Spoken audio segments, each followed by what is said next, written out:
வணக்கம். முக்கிய செய்திகள்.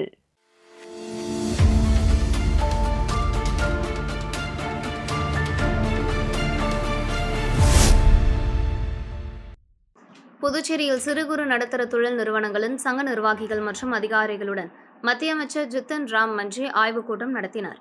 கூட்டத்திற்கு பிறகு செய்தியாளர்களை சந்தித்த அவர், நாட்டின் பொருளாதார வளர்ச்சியில் MSME துறையின் முக்கியத்துவத்தை வலியுறுத்தினார். அவர் கூறுகையில், நாட்டின் மொத்த உள்நாட்டு உற்பத்தியில் 31.1% பங்களிப்பை சிறு குறு நடுத்தர தொழில் நிறுவனங்கள் வழங்குகின்றன. இந்தியாவின் பொருளாதார வளர்ச்சிக்கு இந்த துறையே முதுகெலும்பாக உள்ளது என்றார். புதுச்சேரியில் MSME நிறுவனங்கள் சிறப்பாக செயல்பட்டு வருவதாக குறிப்பிட்ட அவர், பிரதமரின் கர்மயோகி திட்டத்தின் கீழ் பதிவு செய்யப்பட்ட தொழில் நிறுவன ஊழியர்களுக்கு திறன் மேம்பாட்டு பயிற்சிகள் வழங்கப்பட்டு வருவதாக தெரிவித்தார். மேலும் மாநில அளவிலான வங்கியாளர்களுடன் நடைபெற்ற ஆலோசனைக் கூட்டத்தில் சிறு குறு நடுத்தர தொழில் நிறுவனங்களுக்கு ரூபாய் 1 லட்சம் வரை பிணையில்லா கடன் வழங்க வங்கிகளுக்கு அறிவுறுத்தப்பட்டுள்ளதாகவும், தொழில் வளர்ச்சிக்கான பிற தேவைகளுக்கு 5% முதல் குறைந்த வட்டியில் கடன் வழங்க நடவடிக்கை எடுக்கப்பட்டுள்ளதாகவும் அவர் கூறினார். விளையாட்டுத் துறையுடன் தொடர்புடைய MSME நிறுவனங்கள் தயாரிக்கும் பொருட்களின் ஏற்றுமதியை அதிகரிக்கவும், டிஜிட்டல் தொழில்நுட்பம் மற்றும் செயற்கை நுண்ணறிவு பயன்பாட்டை ஊக்குவிக்கவும் தனி இணையதள தளம் உருவாக்கப்பட்டுள்ளதாகவும், தொழில் நிறுவனங்கள் அதில் பதிவு செய்து நவீன தொழில்நுட்பங்களை பயன்படுத்திக் கொள்ளலாம் என்றும் மத்திய அமைச்சர் ஜித்தன் ராம் மஞ்சி தெரிவித்தார்.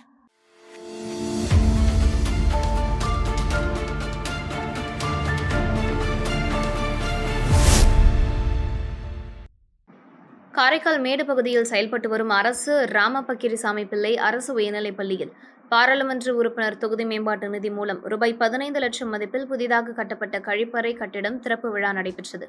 விழாவில் புதுச்சேரி பொதுப்பணித்துறை கட்டிடம் மற்றும் சாலை பிரிவு அதிகாரிகள், பள்ளி தலைமை ஆசிரியர், ஆசிரியர்கள், மாணவர்கள் மற்றும் பொதுமக்கள் கலந்து கொண்டனர்.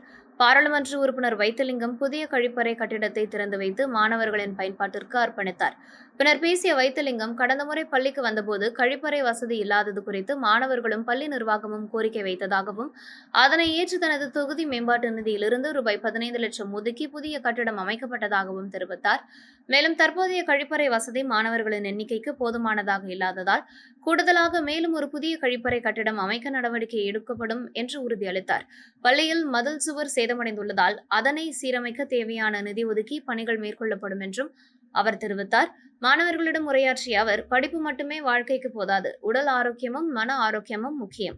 அதற்காக மாணவர்கள் விளையாட்டிலும் ஆர்வம் காட்ட வேண்டும் என்று அறிவுறுத்தினார். மேலும் மாணவர்களின் உடற்திறனை மேம்படுத்தும் வகையில் பள்ளி வளாகத்தில் சிறிய விளையாட்டுக்கூடம் அமைக்கவும் தேவையான நடவடிக்கைகள் மேற்கொள்ளப்படும் என அறிவித்தார். இந்த நிகழ்ச்சி மாணவர்கள், ஆசிரியர்கள் மற்றும் பெற்றோர்கள் மத்தியில் வரவேற்பை பெற்றதுடன் பள்ளியின் அடிப்படை வசதிகளை மேம்படுத்தும் முயற்சிகளுக்கும் ஊக்கமளிப்பதாக அமைந்தது.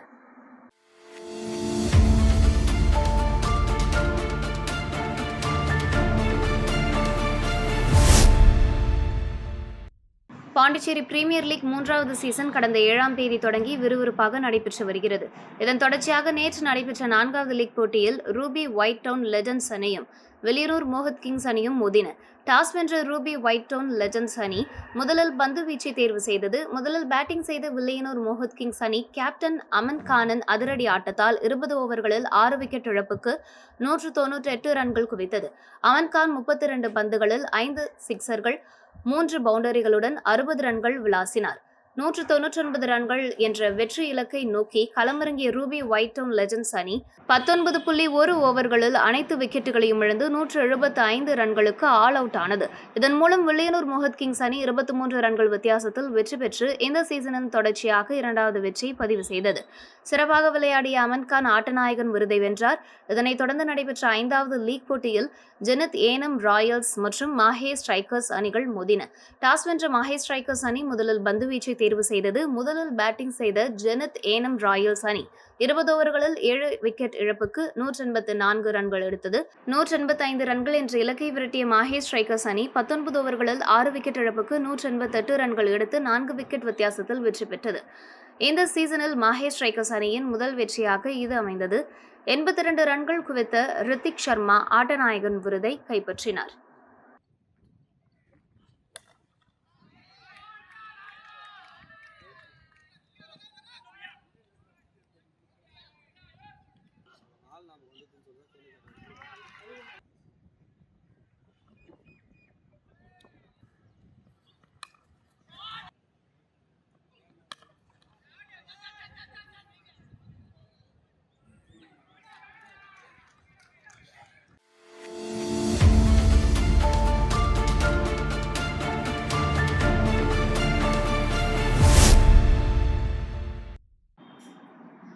விழுப்புரம் மரக்காணம் மற்றும் அதன் சுற்றுவட்டார பகுதிகளில் மத்திய மற்றும் மாநில அரசுகளுக்கு சொந்தமான சுமார் 3500 ஏக்கர் பரப்பளவில் உப்பளங்கள் செயல்பட்டு வருகின்றன.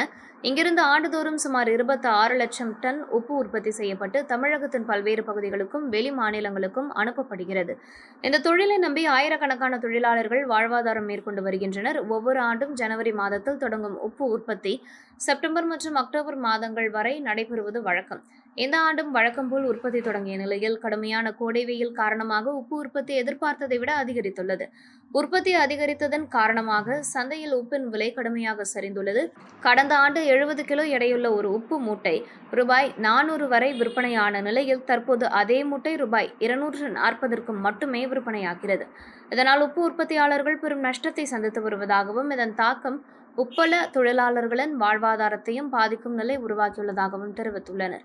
இதனையடுத்து உப்பு உற்பத்தியாளர்கள் அரசிடம் பல்வேறு கோரிக்கைகள் முன்வைத்துள்ளனர். மழைக்காலங்களில் வழங்கப்படும் நிவாரணத் தொகையை உயர்த்த வேண்டும், உப்பை பாதுகாக்க இலவச தார்பாய்கள் வழங்க வேண்டும், உப்பள பகுதிகளில் பாதுகாக்கப்பட்ட குடிநீர் வசதி ஏற்படுத்த வேண்டும் மற்றும் டீசல் மானியம் வழங்க வேண்டும் என்று அவர்கள் வலியுறுத்தியுள்ளனர்.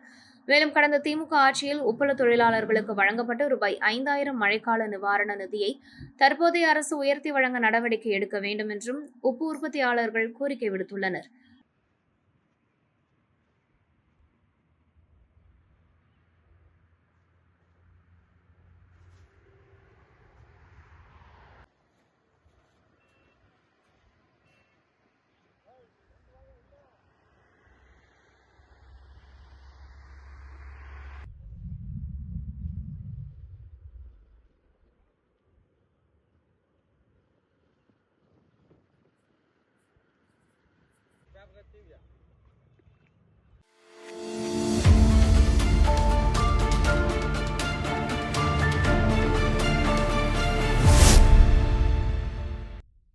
ஜேசிஐ பாண்டிச்சேரி மெட்ரோ, ஆச்சாரியா மேல்நிலைப் பள்ளி மற்றும் வில்லியனூர் போக்குவரத்து காவல்துறை இணைந்து சாலை பாதுகாப்பு மற்றும் போக்குவரத்து விதிகள் குறித்த விழிப்புணர்வு பேரணியை வில்லியனூர் மாடவீதி வழியாக நடத்தினர். பேரணியை புதுச்சேரி அரசு தொழிலாளர் நலத்துறை துணை ஆணையர் சந்திரகுமரன், ஆச்சாரியா மேல்நிலைப் பள்ளி முதல்வர் சரவணன், போக்குவரத்து உதவி ஆய்வாளர் சந்திரசேகரன் மற்றும் ஜேசிஐ பாண்டிச்சேரி மெட்ரோ தலைவர் முகிலன் ஆகியோர் கொடியசைத்து தொடங்கி வைத்தனர்.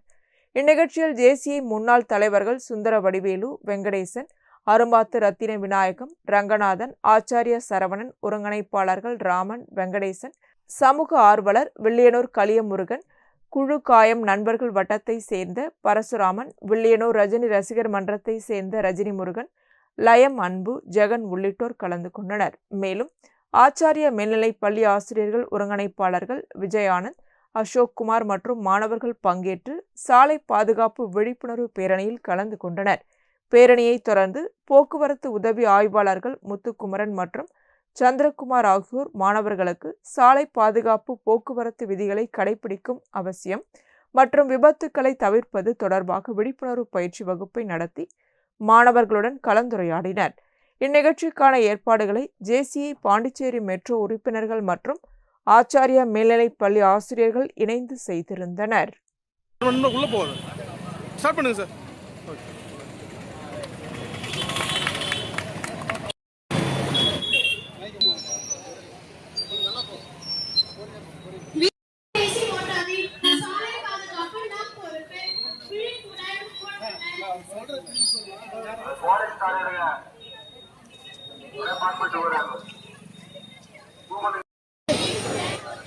உயிர் முக்கியம், வேகம் அல்ல. பொறுமையே பாதுகாப்பு.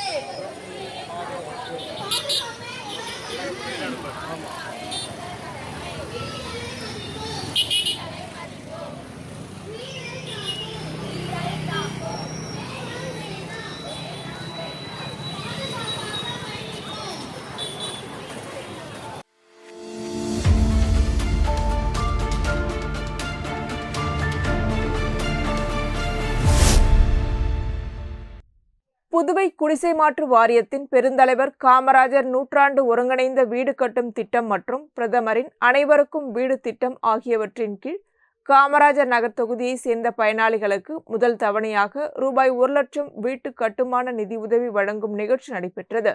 காமராஜர் நகர் தொகுதி அலுவலகத்தில் நடைபெற்ற நிகழ்ச்சியில் லட்சிய ஜனநாயக கட்சி தலைவரும் காமராஜர் நகர் தொகுதி சட்டமன்ற உறுப்பினருமான ஜோஸ் சார்லஸ் மார்டின் கலந்து கொண்டு பயனாளிகளுக்கு முதல் தவணையாக தலா 1 லட்சம் கட்டுமான நிதி உதவி வழங்கினார். நிகழ்ச்சியில் பயனாளிகளுக்கு அரசின் வீட்டு வசதி திட்டங்கள் குறித்து விளக்கம் அளிக்கப்பட்டதுடன் ஒதுக்கப்பட்ட நிதியை முறையாக பயன்படுத்தி வீடுகளை விரைந்து கட்டி முடிக்குமாறும் அறிவுறுத்தப்பட்டது. இந்த நிதி உதவி மூலம் காமராஜர் நகர் தொகுதியில் தகுதியான குடும்பங்கள் நிரந்தர வீடு கட்டும் கனவை நனவாக்கும் வாய்ப்பு கிடைத்துள்ளதாக பயனாளிகள் தெரிவித்தனர்.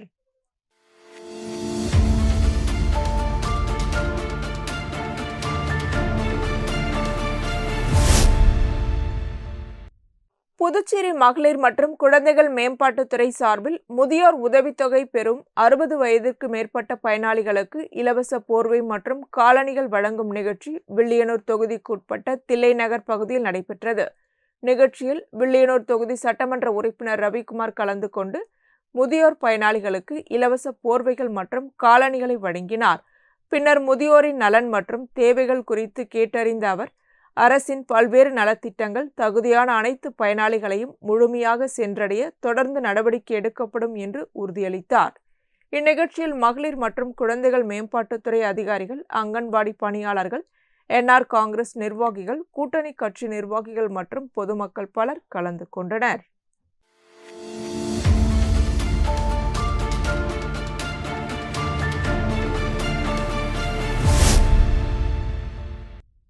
புதுச்சேரி பல்கலைக்கழகத்துடன் இணைந்து மருத்துவ சுற்றுலா திட்டத்தை செயல்படுத்தும் நோக்கில் அருணாச்சலம் சேர்வை அமராவதி அம்மாள் அறக்கட்டளையின் நிர்வாகிகள் முதலமைச்சர் ரங்கசாமியை சந்தித்து மனு அளித்தனர்.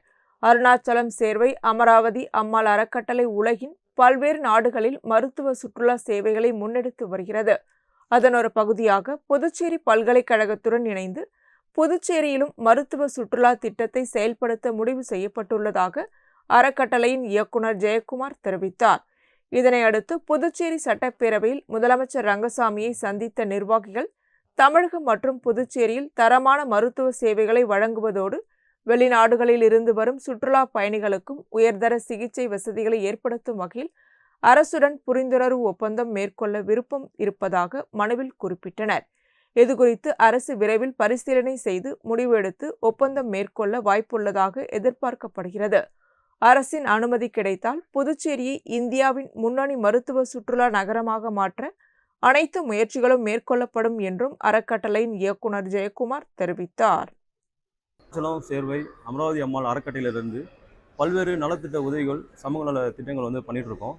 ஸோ அதில் ஒரு பகுதியாக பார்த்தீங்கன்னா புதுச்சேரியில் மருத்துவ சுற்றுலா அதை மேம்படுத்துகிற விதமாக புதுச்சேரி பல்கலைக்கழகத்துக்கூட இணைஞ்சு இங்கே மருத்துவ சுற்றுலா செய்கிறதுக்காக சார் அதுக்கு ட்ரஸ்ட்லேருந்து ஃபண்ட் பண்ணுறதுக்காக வந்திருக்கோம். ஸோ அதுக்கு சம்மந்தமாக இன்றைக்கி முதல்வரோட சந்தித்து அவர்கிட்ட அதுக்கான அனுமதியும் எங்களுடைய ட்ரஸ்ட்டுக்கு மூலயமா மருத்துவ சேவை வழங்குறதுக்கு இடத்துக்கு கேட்டோம். இன்றைக்கி அனுமதி கேட்டு வந்திருக்கோம். அது எங்களுக்கு ஐயா கொடுக்குற பட்சத்தில், சிஎம் ஐயா எங்களுக்கு கொடுக்குற பட்சத்தில் நாங்கள் இங்கே மருத்துவ சுற்றுலா மேம்பாட்டுக்காக பல திட்டங்களை வழங்க இருக்கிறோம். அதுக்காக இன்றைக்கி நாங்கள் புதுச்சேரி பல்கலைக்கழகத்தையும் அனுமதி கேட்டிருக்கோம், ப்ளஸ் சிஎம் கிட்டையும் கேட்டிருக்கோம். ஸோ 2 பேரும் எங்களுக்கு அனுமதி கொடுத்தாங்கன்னா அதுக்கான அடுத்த கட்ட வேலையை ஆரம்பிப்போம். அடுத்து பார்த்தீங்கன்னா இந்த சுற்றுலா மேம்பாட்டு, மருத்துவ சுற்றுலா மேம்பாட்டு பார்த்தீங்கன்னா புதுச்சேரியில் ஆல்ரெடி நல்ல சுற்றுலா இருக்குது. ஸோ இங்கே மருத்துவ சுற்றுலா நாளைக்கு நாள் தேவை அதிகமாக இருக்கிறதுனால அது ஒரு பகுதியாக இங்கே நாங்கள் கொண்டு அதுக்கான சேவை செய்கிறதுக்கு ரெடி பண்ணிகிட்ருக்கோம். அதுக்காக இன்றைக்கி ஐயாவை பார்க்க போகிறோம். நன்றி. இதோடைய நிறுவனர் அப்பா ஜெயக்குமார் சொல்லிட்டு அருணாச்சலம் சேர்வை அமராவதி அம்மாள் அறக்கட்டளை சிங்கப்பூர்லேருந்து வந்திருக்காங்க.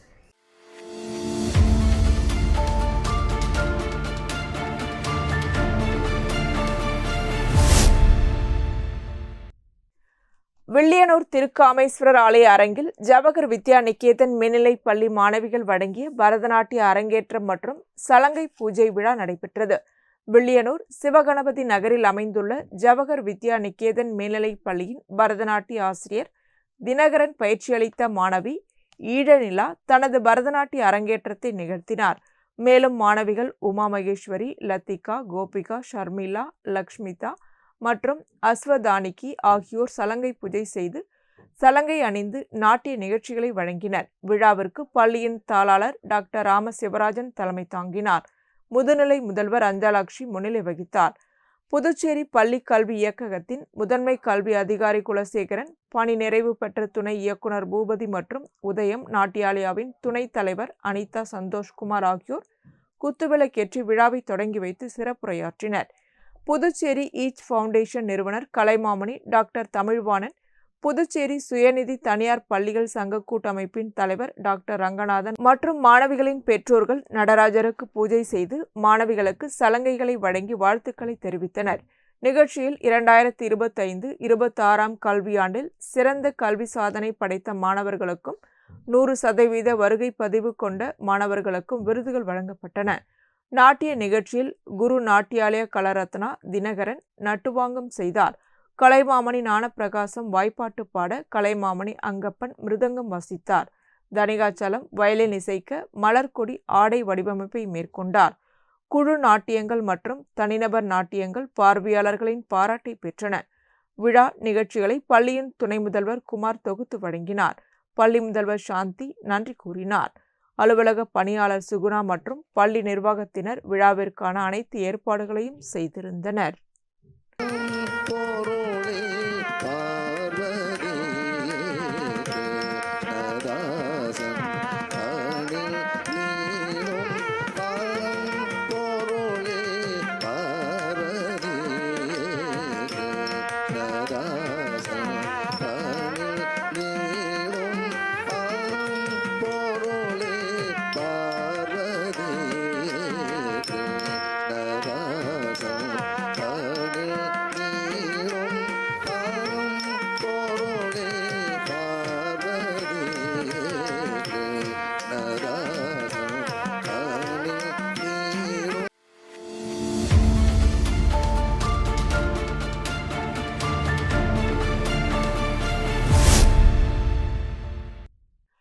புதுச்சேரி யூனியன் பிரதேசத்தின் காரைக்கால் மாவட்டத்திற்கு வருகை தந்த திருபுவனை தொகுதி தமிழக வெற்றிக் கழக சட்டமன்ற உறுப்பினர் சாய்ஜே சரவணகுமார் செய்தியாளர்களை சந்தித்தார்.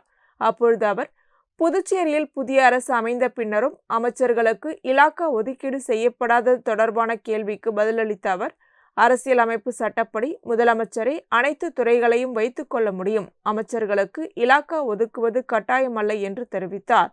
மேலும் சபாநாயகர் தேர்தல் இன்னும் நடைபெறாதது குறித்து கேட்கப்பட்ட போது எதிர்க்கட்சிகள் சபாநாயகர் தேர்தலை நடத்த கோரி போராட்டத்தில் ஈடுபட்டால் தமிழக வெற்றிக் கழகமும் அதில் இணைந்து போராடும் என கூறினார்.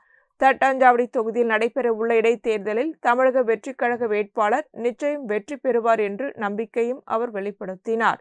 இதனையடுத்து கர்நாடக அரசின் மேகதாது அணை திட்டம் குறித்து செய்தியாளர்கள் எழுப்பிய கேள்விக்கு பதிலளிக்காமல் சாய்ஜே சரவணகுமார் அங்கிருந்து புறப்பட்டு சென்றதால் சிறிது நேரம் பரபரப்பு நிலவியது. சபாநாயகர் தேர்தலை எதிர்கட்சிகள் நடத்துங்க சொல்லிட்டு பகிரங்கமா கேட்கலாம். அப்ப கேட்கும்போது யாருடைய பவர்ல சபாநாயகர் தேர்ந்தெடுக்கப்படுறான்றது சட்டப்படி அதிகா தெரிஞ்சுக்கணும். அதுக்கு எதிர்கட்சிகள் இருக்குது, எல்லாரும் அவங்க குரல் கொடுத்தாங்கன்னா நாங்களும் சேர்ந்தே குரல் கொடுப்போம். சட்டசபை பேரவை தேர்தல் நடத்துங்கன்னு சொல்லிட்டு நாங்களும் குரல் கொடுப்போம். அப்போ மக்கள் யார் பக்கம் இருக்கிறாங்களோ அதுக்கு யார் பக்கம் மக்கள் பக்க சக்தி படைத்தவர் சபாநாயகரா தேர்ந்தெடுக்கப்படுவார். தட்டாஞ்சாவடியில மாண்புமிகு தமிழக முதலமைச்சர் சி ஜோசப் விஜய் அவர்கள் யாரை கை காட்டுறாங்களோ அவங்களுடைய வெற்றிக்காக பாடுபடுவோம். கண்டிப்பாக தமிழக வெற்றி கழகம் இப்போது வெற்றி பெறும்.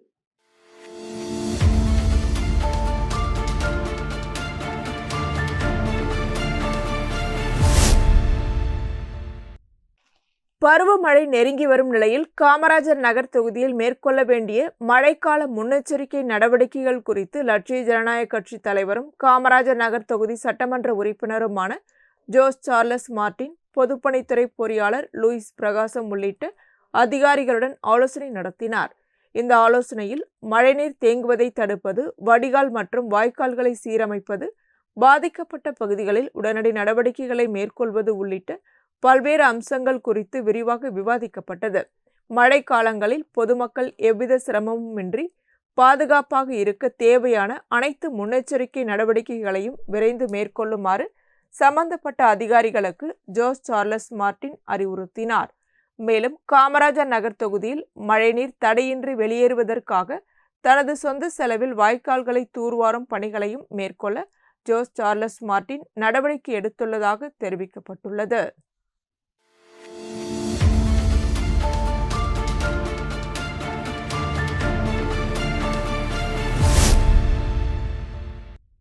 புதுச்சேரி வில்லியனூர் தொகுதிக்குட்பட்ட பெரியபேட் பகுதியில் புதுப்பிக்கப்பட்ட அங்கன்வாடி மைய கட்டிடத்தின் திறப்பு விழா சிறப்பாக நடைபெற்றது.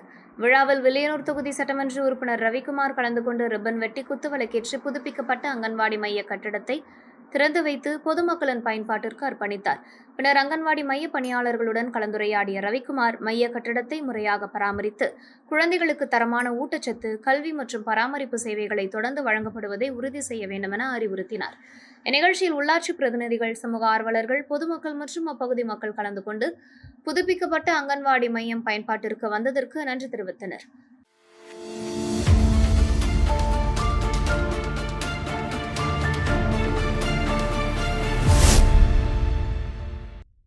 புதுச்சேரியை இந்தியாவின் முதல் இதய பாதுகாப்பு ஒன்றிய பிரதேசமாக உருவாக்கும் முன்னெடுப்பு என்ற நோக்கில் உயிர்காக்கும் கரங்கள் உயிர்காக்கும் திறன் பயிற்சி நிகழ்ச்சி புதுச்சேரி ரெட்டியார்பாளையத்தில் உள்ள லட்சிய ஜனநாயக கட்சி தலைமை அலுவலகத்தில் நடைபெற்றது. இந்த CPR பயிற்சி முகாமை லட்சிய ஜனநாயக கட்சி தலைவரும் காமராஜர் நகர் தொகுதி சட்டமன்ற உறுப்பினருமான ஜோஸ் சார்லஸ் மார்டின் தொடங்கி வைத்து, இதய நின்று போகும் அவசர நிலைகளில் பொதுமக்கள் CPR பயிற்சி பெற்றிருப்பது பல உயிர்களை காப்பாற்ற உதவும் என வலியுறுத்தினார். நிகழ்ச்சியில் முன்னாள் சட்டமன்ற உறுப்பினர் ரிச்சர்ட் ஜான்குமார், லட்சிய ஜனநாயக கட்சியின் பொதுச் செயலாளர் டாக்டர் துரைசாமி, ஒருங்கிணைப்பாளர் பழனி மற்றும் கட்சி நிர்வாகிகள் உள்ளிட்டோர் கலந்து கொண்டனர். பொதுமக்களிடையே உயிர்காக்கும் முதலுதவி விழிப்புணர்வை ஏற்படுத்தி புதுச்சேரியை இந்தியாவின் முதல் ஹார்ட் சேஃப் யூனியன் டெரிட்டரியாக மாற்றும் நோக்கில் இந்த பயிற்சி முகாம் நடத்தப்பட்டதாக ஏற்பாட்டாளர்கள் தெரிவித்தனர். automated some நம்ம டிஃபெக்ட் வந்து ஷாக் வைப்பாங்க. So this is automated instructions attach pads. No need for knowing much complex things actually. So it will give all the instruction where to keep the patch. So it is a shockable rhythm na shock போடு sir. இதுல shock இருக்காது. But ஆனா ஒரிஜினல்ல shock will be there. அப்ப நம்ம பண்ணும்போது நம்ம all clear, நம்ம தொட கூடாது actually. ஸ்பேஸ் கிளியர் பண்ணிட்டு ஒரு இன்ஸ்ட்ரக்ஷன் கொடுத்துருங்க. ஸ்கூல்ல வீக்கன் சொல்லி யூரோப்பியன் யூனியன்லனா இல்ல சார், இன்னும் வைக்கல.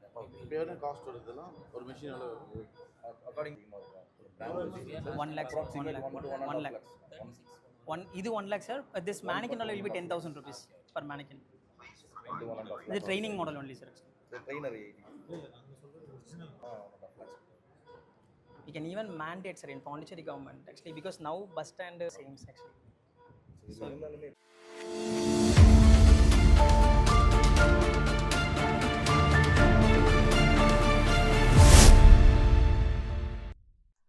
புதுச்சேரி லாஸ்பேட்டை திரௌபதியம்மன் தேவஸ்தானத்தின் ஆண்டு உற்சவ விழா கடந்த 5ஆம் தேதி கொடியேற்றத்துடன் தொடங்கியது. தொடர்ந்து தினமும் சுவாமிக்கு சிறப்பு அபிஷேகம், பூஜை மற்றும் வழிபாடுகள் நடைபெற்று வருகின்றன.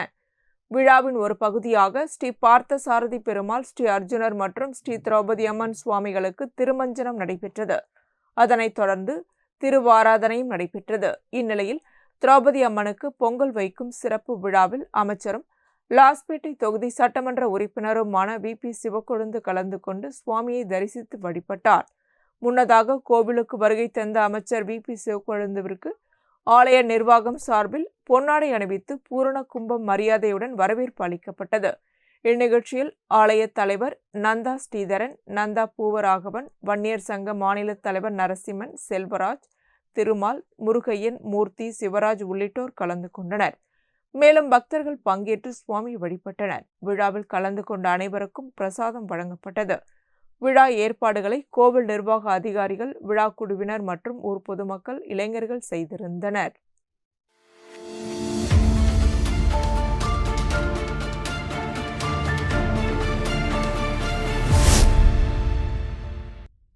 புதுச்சேரி ECR பகுதியில் ஆயுதங்களுடன் ஒரு கும்பல் பதுங்கியிருப்பதாக சிறப்பு அதிரடிப்படை காவல்துறையினருக்கு ரகசிய தகவல் கிடைத்தது. இதனையடுத்து காவல் ஆய்வாளர் கணேஷ் தலைமையிலான காவல்துறையினர் சம்பவ இடத்தில் திடீர் சோதனை மேற்கொண்டனர். அப்போது காவல்துறையினரை கண்ட கும்பல் தப்பி செல்ல முயன்றது. அவர்களை மடக்கி பிடித்து சோதனை செய்ததில் 4 கத்திகள், 350 கிராம் கஞ்சா மற்றும் 6 முகமூடிகள் வைத்திருந்தது தெரிய வந்தது. இதனையடுத்து அனைவரும் காவல் நிலையத்திற்கு அழைத்து செல்லப்பட்டு விசாரணை நடத்தப்பட்டது. விசாரணையில் சண்முகாபுரத்தை சேர்ந்த நிஷாந்த், அமீர், கதிர்காமத்தை சேர்ந்த நவ்ஷாத், சிவசேகர், தர்மபுரியை சேர்ந்த அறிவரசன், பாக்கமுடியான்பேட்டை சேர்ந்த ஆனந்த் ஆகியோர் என்பது தெரிய வந்தது. காவல்துறையினரின் விசாரணையில் இவர்கள் ECR சாலையில் கார்களில் செல்லும் தொழிலதிபர்கள் மற்றும் வணிகர்களை முகமூடி அணிந்து கத்தியால் மிரட்டி வழிமறித்து கொள்ளையடிக்கும் திட்டத்துடன் பதுங்கியிருந்ததாக தெரிவித்துள்ளனர். இதனையடுத்து 6 பேரையும் கைது செய்த காவல்துறையினர் அவர்களிடமிருந்து ரூபாய் 35,000 மதிப்புள்ள 350 கிராம் கஞ்சா, 4 கத்திகள், 6 முகமூடிகள் மற்றும் 6 செல்போன்களை பறிமுதல் செய்தனர்.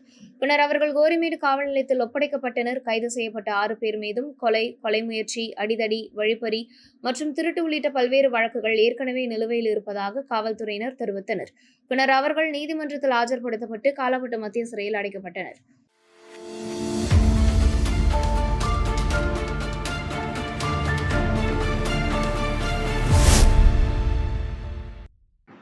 புதுச்சேரி உழவர்கரை நகராட்சிக்குட்பட்ட பெரிய காலாப்பட்டு பகுதியில் அமைந்துள்ள அருள்மிகு ஸ்ரீ செங்கழநீர் அம்மன் தேவஸ்தானம் மற்றும் அதனுடன் இணைந்த கோவில்களுக்கு சொந்தமான நிலங்கள் ஆக்கிரமிக்கப்படுவதாக கூறி அவற்றை பாதுகாக்க உடனடி நடவடிக்கை எடுக்குமாறு அப்பகுதி மீனவ கிராம மக்கள் மாவட்ட ஆட்சியரிடம் மனு அளித்தனர். அந்த மனுவில் கோவில் நில ஆக்கிரமிப்பு தொடர்பாக 2022ஆம் ஆண்டு சென்னை உயர்நீதிமன்றத்தில் வழக்கு தொடரப்பட்டதாகவும் அதன் அடிப்படையில் 2023ஆம் ஆண்டு ஆக்கிரமிப்புகளை அகற்ற நடவடிக்கை எடுக்க நீதிமன்றம் உத்தரவிட்டிருந்ததாலும் இதுவரை உரிய நடவடிக்கை எடுக்கப்படவில்லை என்றும் குறிப்பிடப்பட்டுள்ளது.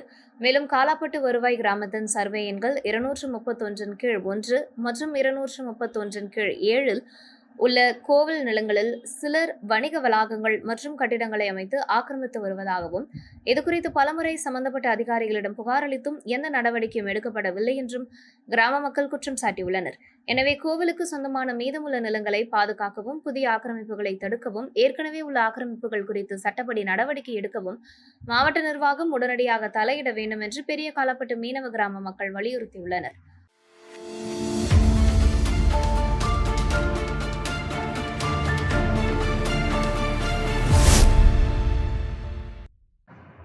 புதுச்சேரியில் மேம்பட்ட ஸ்வாப்பபிள் பேட்டரி தொழில்நுட்பத்துடன் கூடிய பியாகோ AP சிட்டி ஸ்வாப் மின்சாரம் 3 சக்கர வாகனத்தை முதலமைச்சர் ரங்கசாமி ஜூலை 9ஆம் தேதி தனியார் உணவகத்தில் நடைபெற்ற விழாவில் அறிமுகப்படுத்தினார். சுற்றுச்சூழலுக்கு உகந்த நவீன மின்சார போக்குவரத்தை ஊக்குவிக்கும் முக்கிய முயற்சியாக இந்த அறிமுகம் கருதப்படுகிறது. நிகழ்ச்சியில் பியாகோ வெஹிக்கல்ஸ் பிரைவேட் லிமிடெட் நிறுவனத்தின் துணைத் தலைவர் கோகி கபூர் தலைமையிலான குழுவில் மண்டல மேலாளர் மகேஷ் திவாரி, பிராந்திய மேலாளர் தனசேகரன், பிராந்திய சேவை மேலாளர் ராகவேந்திரா, பகுதி விற்பனை மேலாளர் உதப் ரிஷி மற்றும் பகுதி சேவை பொறியாளர் அரவிந்த் உள்ளிட்டோர் பங்கேற்றனர். இண்டோஃபாஸ்ட் எனர்ஜி நிறுவனத்தின் தலைமை செயல் அதிகாரி ராஜத் மல்ஹான் மற்றும் அந்நிறுவனத்தின் மூத்த அதிகாரிகளும் விழாவில் கலந்து கொண்டனர். புதுச்சேரியில் பியாகோ மின்சார வாகனங்களின் அங்கீகரிக்கப்பட்ட விற்பனையாளர் நிறுவனமான ஃபியூச்சர் ஆட்டோமொபைல் சார்பில் தலைமை செயல் அதிகாரி அப்துல் ரஹ்மான் மற்றும் நிர்வாக இயக்குநர் டாக்டர் முகமது நிஹால் சஹரியா ஆகியோர் முதலமைச்சர் மற்றும் சிறப்பு விருந்தினர்களை வரவேற்றனர். விழாவில் உரையாற்றிய பியாகோ நிறுவனத்தின் துணைத் தலைவர் கோகி கபூர், இந்தியாவின் மின்சார வர்த்தக போக்குவரத்து துறையில் பியாகோ AP சிட்டி ஸ்வாப் புதிய அத்தியாயத்தை தொடங்கும் என்றும் தெரிவித்தார். மேலும் வழக்கமான மின்சார வாகனங்களைப் போல மணிக்கணக்கில் சார்ஜ் செய்ய வேண்டிய அவசியமின்றி சில நிமிடங்களிலேயே காலியான பேட்டரியை முழு சார்ஜ் செய்யப்பட்ட பேட்டரியுடன் மாற்றிக்கொள்ளும் ஸ்வாப்பபிள் பேட்டரி வசதி இந்த வாகனத்தில் இருப்பதாகவும் இதன் மூலம் வாகனங்களின் செயல்படும் நேரம் அதிகரித்து ஓட்டுநர்களின் வருமானமும் உயரும் என்றும் அவர் கூறினார். பியாகோ AP சிட்டி ஸ்வாப் அறிமுகம் புதுச்சேரியில் மின்சார வாகன பயன்பாட்டை மேலும் விரிவுபடுத்துவதோடு கார்பன் உமிழ்வை குறைத்து பசுமை வளர்ச்சிக்கு வலு சேர்க்கும் என எதிர்பார்க்கப்படுகிறது.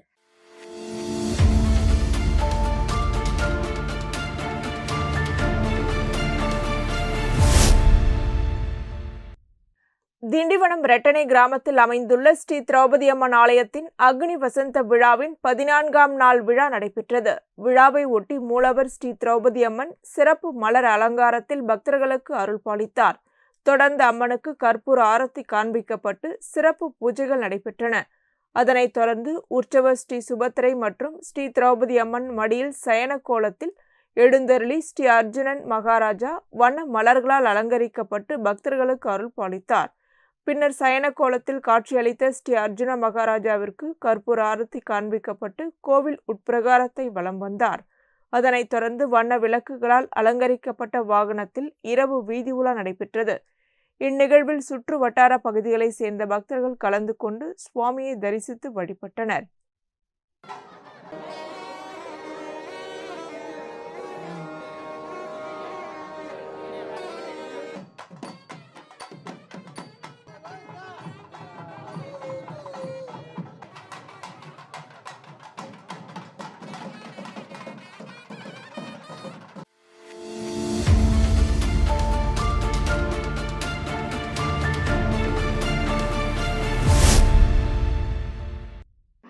புதுச்சேரி கொசப்பாளையம் அரசு சுகாதார மையம் அருகே உள்ள காய்கறி கடை மற்றும் ஃபேன்சி ஸ்டோரில் பட்டப்பகலில் நடைபெற்ற திருட்டு சம்பவத்தின் சிசிடிவி காட்சிகள் சமூக வலைதளங்களில் வேகமாக பரவி வருகின்றன. மதியம் சுமார் 3 மணி அளவில் காய்கறி கடையில் தனியாக இருந்த மூதாட்டி தூங்கிக் கொண்டிருந்த போது கல்லாப்பெட்டியில் வைத்திருந்த ரூபாய் 2500 ரொக்கப்பணம் மற்றும் ஒரு சிறிய செல்போனை 2 வாலிபர்கள் திருடி சென்றதாக கூறப்படுகிறது. சிசிடிவி பதிவுகளில் இரு கைகளும் காலியாக கடைக்குள் நுழைந்த ஒருவர் பின்னர் மஞ்சள் நிற பையை கையில் எடுத்துக்கொண்டு வெளியே வரும் காட்சி தெளிவாக பதிவாகியுள்ளது. அதனைத் தொடர்ந்து அங்கிருந்த ஃபேன்சி ஸ்டோருக்குள் சென்ற இருவரும் அங்கிருந்து 2 செல்போன்களையும் திருடி சென்றதாக தகவல் வெளியாகியுள்ளது. இந்த சம்பவம் தொடர்பாக அப்பகுதியில் பொருத்தப்பட்டிருந்த சிசிடிவி கேமரா பதிவுகளை ஆதாரமாக கொண்டு பாதிக்கப்பட்டவர்கள் காவல்துறையில் அளித்த புகாரின் அடிப்படையில் உருளையன்பேட்டை காவல்துறையினர் விசாரணை மேற்கொண்டு வருகின்றனர்.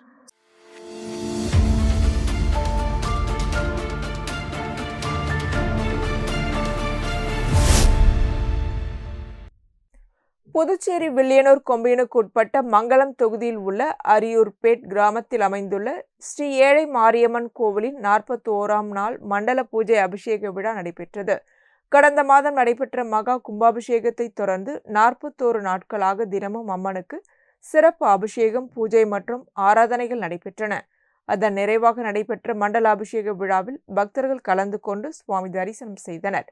விழாவை ஒட்டி கணபதி ஹோமம், நவகிரக ஹோமம், தன பூஜை, சிறப்பு அபிஷேகம் மற்றும் மகா தீபாராதனை நடைபெற்றது. மேலும் பக்தர்கள் பொங்கல் வைத்து மாவிளக்கு ஏற்றி அம்மனை வழிபட்டனர். தொடர்ந்து அம்மனுக்கு சிறப்பு அபிஷேக ஆராதனைகள் நடைபெற்றது. இந்நிகழ்ச்சிக்கு உபயதாரர்களான இளங்கோவன், செந்தில்குமார், ருத்ரகுமார், சண்முகம், அருணாச்சலம் மற்றும் ஆதிசேஷன் ஆகியோர் தலைமை தாங்கி விழாவில் பங்கேற்ற பக்தர்களை வரவேற்றனர். மேலும் அறங்காவல் குழுவினர், விழாக்குழு உறுப்பினர்கள், முக்கிய பிரமுகர்கள், அரியூர் பஞ்சாயத்தார்கள், நண்பர்கள், உறவினர்கள் மற்றும் திரளான பக்தர்கள் கலந்து கொண்டு அம்மனை தரிசித்து வழிபட்டனர். விழாவின் நிறைவாக மண்டல அபிஷேகத்தில் பங்கேற்ற அனைத்து பக்தர்களுக்கும் அன்னதானம் வழங்கப்பட்டது.